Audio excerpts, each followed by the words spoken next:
It started with rain, that kind that falls slow and heavy, like heaven itself was mourning a secret it couldn't keep. The old iron roof of Mama Esther's house echoed with the sound, dripping into the cracked buckets in the corner. Inside, Esther sat at the edge of her bed, her rosary clenched between her fingers, not in prayer, but in calculation. Her daughter Amara sat by the window, staring at the grey horizon.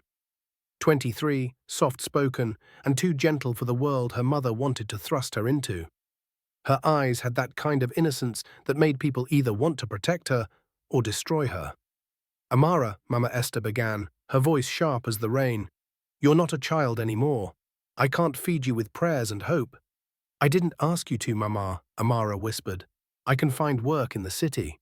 "Work," Esther scoffed. "Work doesn't buy land. Work doesn't pay hospital bills. Work doesn't make you respected. You think I suffered all these years so you can wear cheap perfume and call that a future?" Amara turned away. She knew what was coming, the same speech she had heard for weeks now, the one that ended with a name she didn't want to hear. Chief Adewale.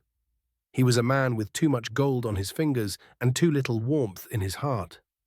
Everyone in the village whispered about him, how his first wife vanished, how his money came from things people didn't speak of in daylight.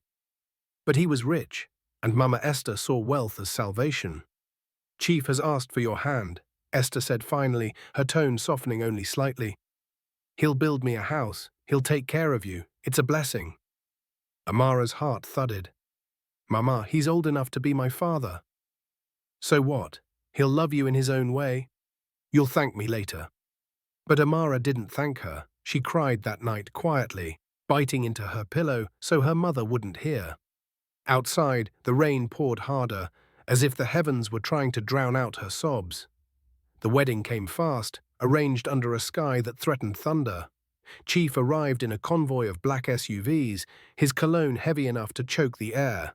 He smiled like a man who always got what he wanted. Amara, in her white lace dress, looked like a ghost walking herself to the grave. The ceremony was small. Mama Esther beamed as the priest spoke, blessings neither of them believed. When the vows were done, she pulled her daughter aside and whispered, "You'll thank me, child. You'll see what comfort feels like." But comfort never came. Chief Adewale's mansion was cold, the kind of cold that came from money, not weather. Marble floors, chandeliers, walls painted in silence. Amara moved through it like a shadow, her laughter fading a little more each day. He was kind at first, gifts, dinners, promises, but beneath his charm was control, sharp and suffocating. He didn't like her talking to anyone. He didn't like her going outside. And when she disobeyed, his voice turned into thunder. "You're mine," he said once, gripping her wrist too tightly. "Don't make me remind you what I've paid for." That night, she stood before the mirror, her skin bruised and her spirit bleeding. The girl who once dreamed of love now stared at her reflection and saw nothing but property. Back in the village, Mama Esther flaunted new jewelry and a newly painted house. People envied her. They said she was wise, that she had secured her daughter's future. Only the old women shook their heads, whispering that no wealth born from tears ever lasts. Months passed.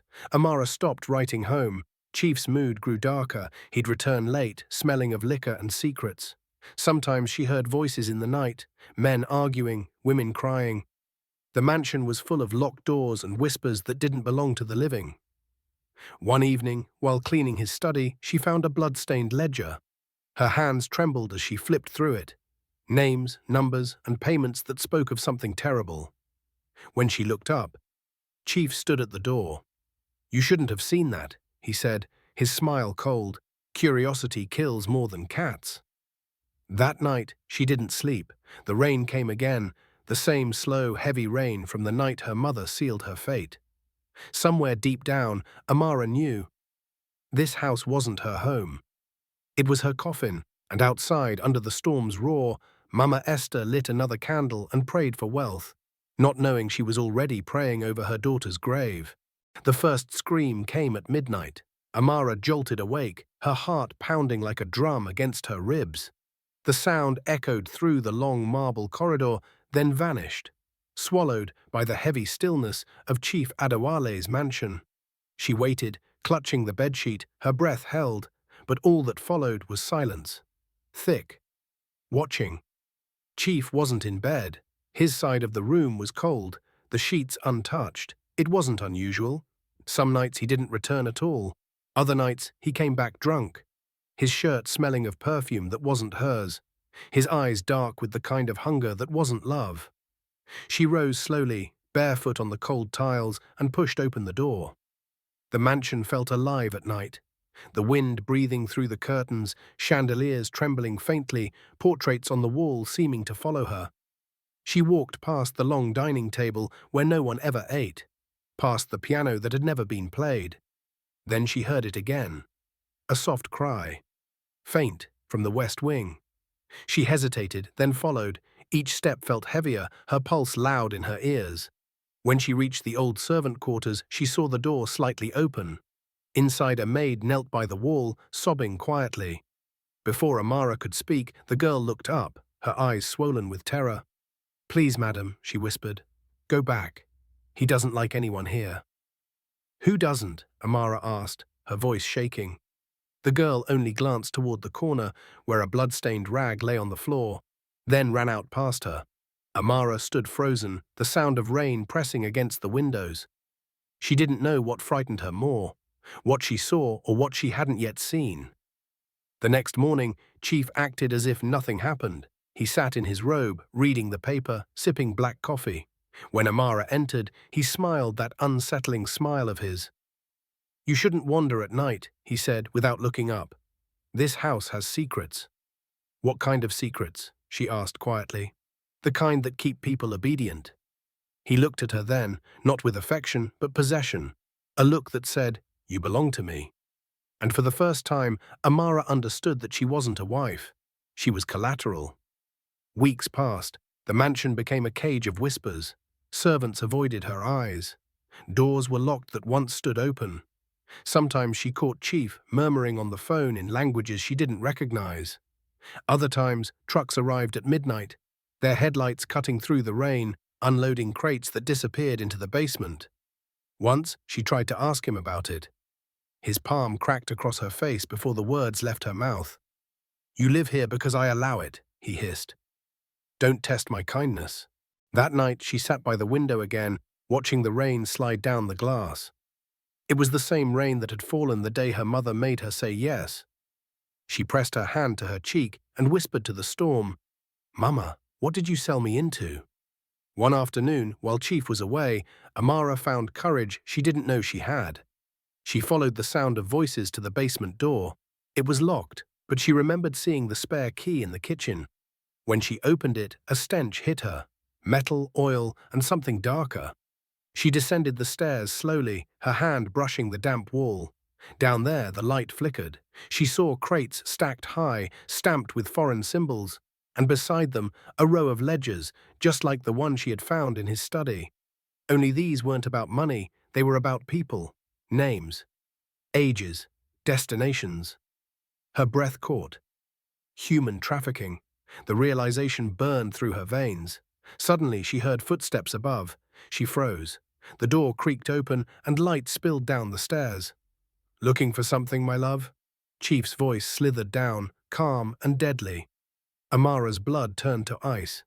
He descended slowly, each step echoing like a clock counting down her life. "Curiosity again," he said, his tone soft but his eyes blazing. "Didn't I warn you?" "Why are you doing this?" she whispered. "These are human beings." He smiled faintly. "Business is business. You wouldn't understand. Some of us build wealth from pain. Others drown in it." "And what am I to you?" she choked. He stepped closer. "You? You're the silence that keeps me sane." He raised his hand, brushed her cheek, almost tenderly, then whispered, "Don't make me break what I own." That night, she packed a small bag. She didn't know where to go, only that she had to leave. She waited until dawn, when the guards changed shifts. Barefoot, she slipped through the side gate, the wet grass brushing her feet. But as she reached the road, headlights flared behind her. Chief's SUV. He stepped out slowly, his robe trailing in the wind. "Running, my love?" he asked softly. Tears blurred her vision. You'll never own me. He walked closer, unhurried. No one walks away from me, Amara. Not alive. The first slap came hard, then another. She fell to the ground, the rain mixing with her blood. When she woke, she was back in the mansion, locked in a dark room with boarded windows and no sound but her own heartbeat. For the first time, she wished the rain would stop. Back in the village, Mama Esther flaunted her new car, her silk wrapper, her successful daughter. She didn't notice the way the priest avoided her eyes or how the old women muttered as she passed. Wealth had finally found her, but it smelled faintly of rot. And somewhere in that silent mansion, her daughter stared into the darkness, whispering prayers to a God she wasn't sure still listened. The mansion didn't echo with screams anymore, only rain, and sometimes at night that was worse. The housekeeper found the room empty 3 days later. The lock was broken. The bedsheet, torn and knotted, hung from the barred window like a desperate prayer. Amara was gone. Chief Adewale stood in the doorway, motionless, his eyes sweeping across the room. The overturned chair, the shattered glass, the faint trace of perfume that lingered in the air.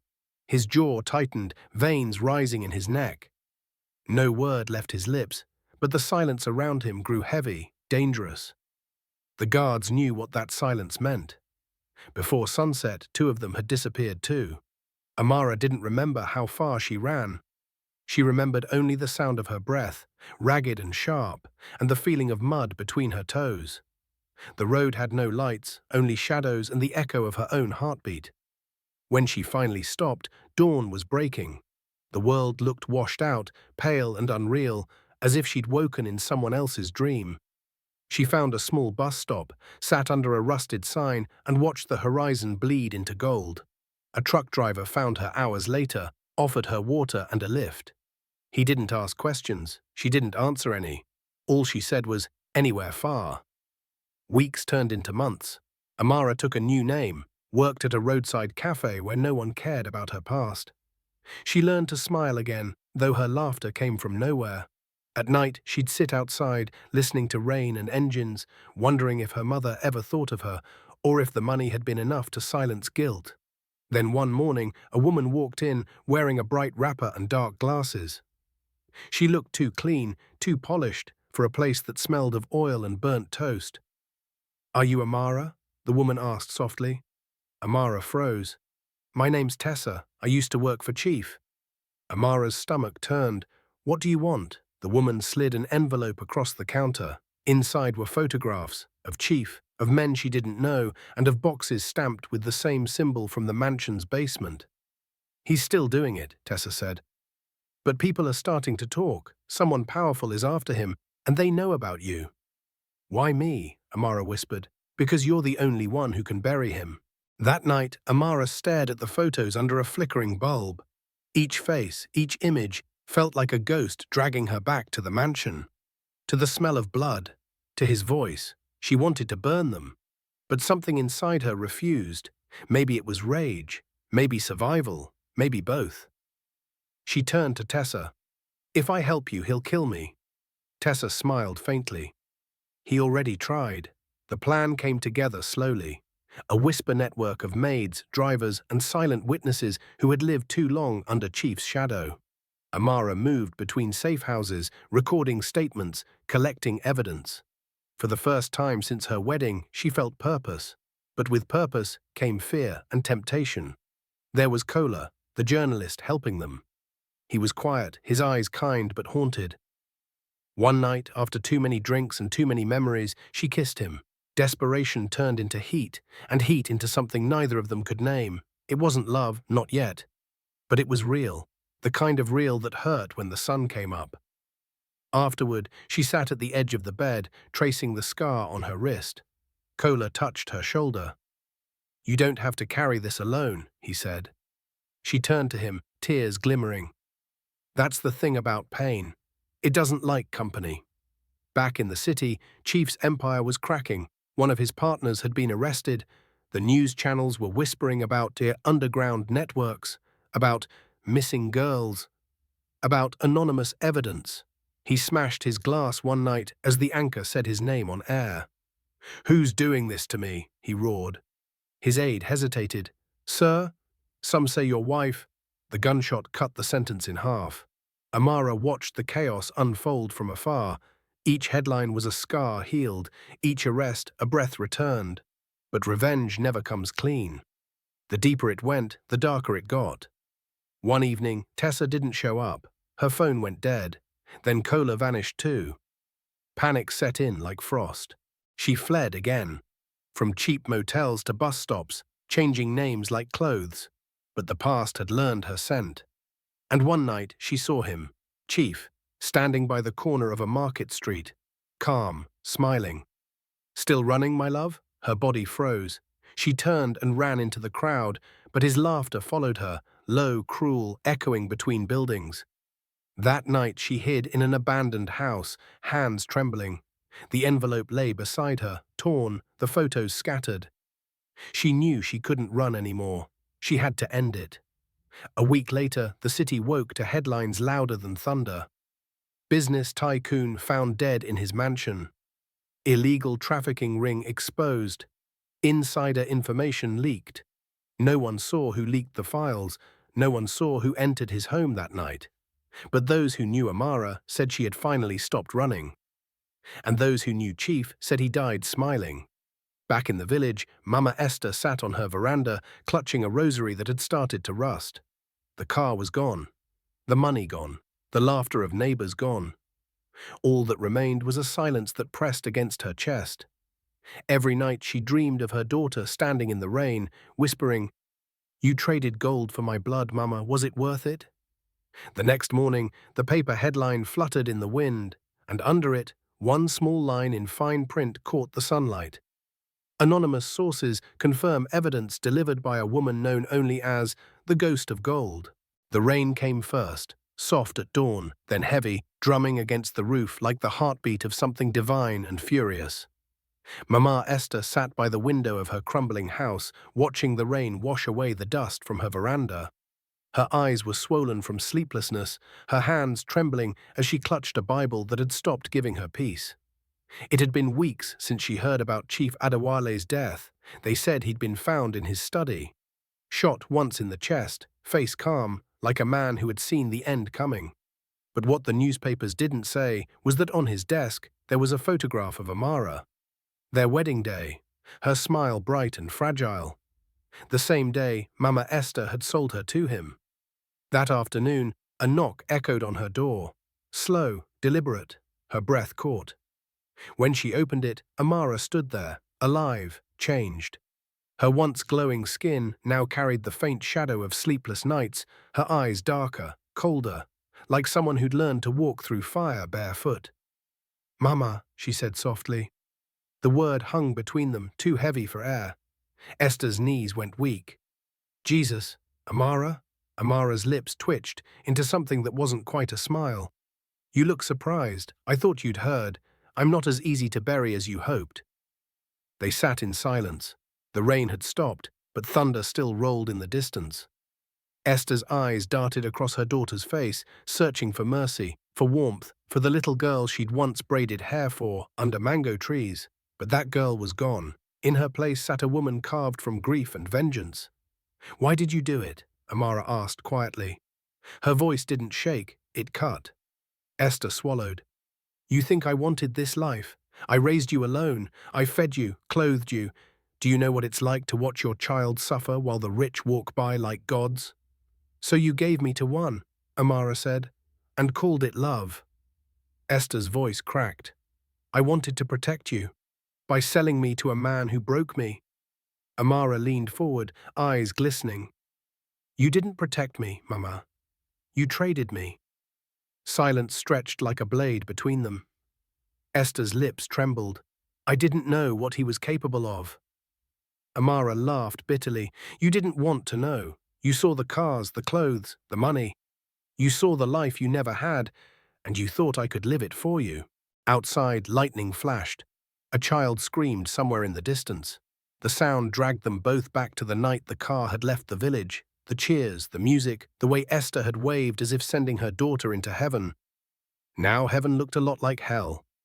Amara reached into her bag and pulled out an envelope. She slid it across the table. "This is everything he did, Every name, every deal.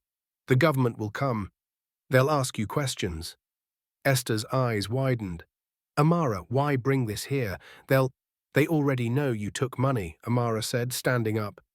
I made sure they knew. Her mother's breath caught. You'd destroy me?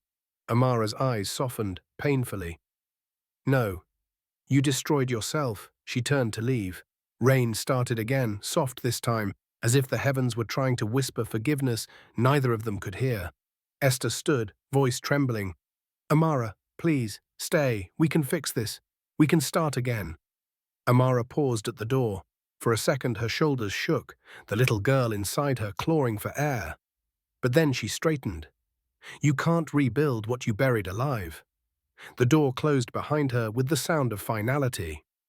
That night, Mama Esther sat in darkness, the envelope before her like a curse. She opened it, hands shaking, photos, documents, letters, all soaked in truth she had spent her life avoiding. And at the very bottom, a single piece of paper. Forgiveness is not freedom, it's a choice to stop bleeding.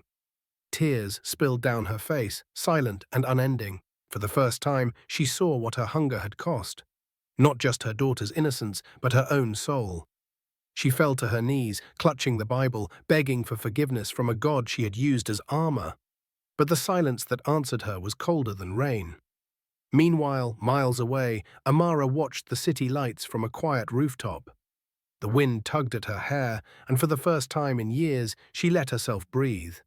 The world below buzzed with noise and movement, but she was still, empty, free and broken in the same breath. Cola's voice echoed in her memory. You don't have to carry this alone. She smiled faintly. I do now. Her phone buzzed, an unknown number. A message, we know what you did, we're coming for you. Her smile deepened, tired, fearless. Let them. She stood, rain soaking her clothes, eyes turned toward the horizon. Somewhere out there, justice had been served, but peace still hid behind the clouds. And as thunder rolled one last time, Amara whispered to the wind, she wanted wealth, he wanted power, but I just wanted to be free. The rain swallowed her words, carrying them into the night.